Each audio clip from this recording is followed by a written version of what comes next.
हाजी मोहम्मद लतीफ और उसके सहयोगी मिलकर आतंकवादियों की मदद कर रहे थे। पाकिस्तान से जब पाकिस्तानी आतंकवादी घुसपैठ करके आते थे, ये इनको एक सही और खुफिया ठिकाने पर ले जाते थे जहां पे इन्हें रिहाइश मुहैया कराते थे। उसके साथ साथ खाना भी उन्हें प्रोवाइड करते थे। इतना ही बल्कि लॉजिस्टिक सपोर्ट के साथ साथ उन्हें सुरक्षा बलों की मूवमेंट के बारे में भी इंफॉर्मेशन देते थे। लतीफ और उसके साथी इन आतंकवादियों की मदद कर रहे थे। उसके बाद से पुलिस ने इनको गिरफ्तार करने की कोशिश की। कुछ देर तक हाजी लतीफ छुपा रहा, लेकिन फाइनली पुलिस के हाथों में लग गया है और बताया जाता है कि ये लगातार इनकी मदद कर रहे थे।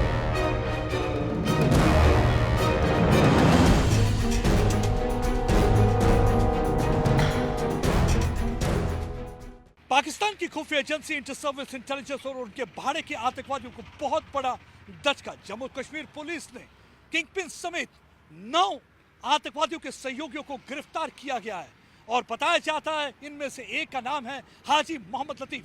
हाजी मोहम्मद लतीफ और उसके सहयोगी मिलकर आतंकवादियों की मदद कर रहे थे। पाकिस्तान से जब पाकिस्तानी आतंकवादी घुसपैठ करके आते थे, ये इनको एक सही और खुफिया ठिकाने पर ले जाते थे जहां पे इन्हें रिहाइश मुहैया कराते थे। उसके साथ साथ खाना भी उन्हें प्रोवाइड कर रहे थे। इतना ही बल्कि लॉजिस्टिक सपोर्ट के साथ साथ उन्हें सुरक्षा बलों की मूवमेंट के बारे में भी इंफॉर्मेशन देते थे।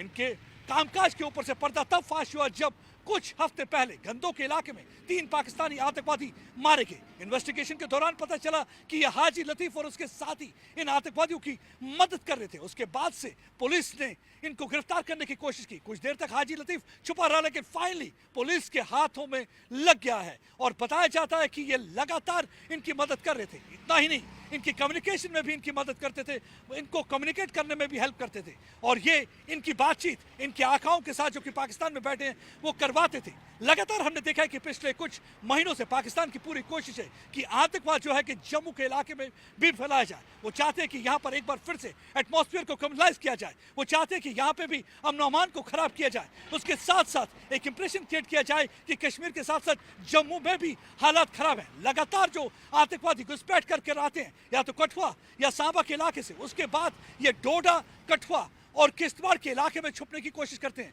पहले हमने देखा है कि पूंछ और राजौरी के जंगलों में भी कई आतंकवादी गतिविधियों में पिछले 1.5 महीने में अगर देखा जाए तो 22 के करीब आतंकवादी ने लोगों को मारा है, जिसमें से हमारे 11 जवान शहीद हुए हैं। उसके साथ साथ 12 आतंकवादी गतिविधियों में उन्होंने यात्रियों को भी टारगेट किया है। हमने देखा कि किस तरीके से मई 9 को यात्रियों की बस को टारगेट किया था जब रियासी के इलाके में ये गाड़ी आ रही थी। जैसे ये पौनी के पास पहुंची, पाकिस्तानी आतंकवादियों ने फायरिंग की थी जिसमें 9 के करीब यात्री मारे गए थे और 41 के करीब यात्री जख्मी हुए थे। ये तब तक फायरिंग करते रहे जब तक उन्हें यकीन नहीं हुआ कि सारे यात्री मारे जा चुके हैं, लेकिन यात्री वहां पर छुप कर बैठ रहे, जिसकी वजह से कईयों की जान बच गई।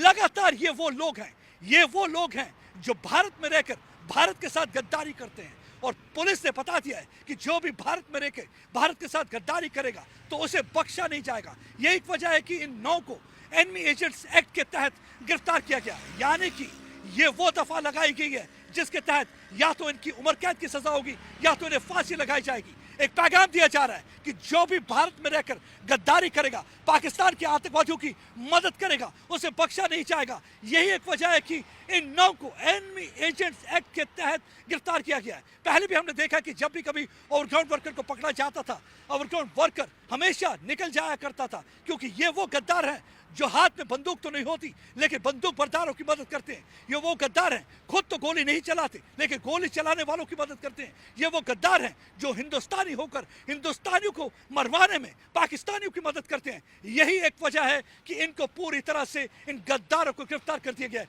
9 गद्दार इस समय अरेस्ट हो चुके हैं और बाकी गद्दारों की तलाश जारी है।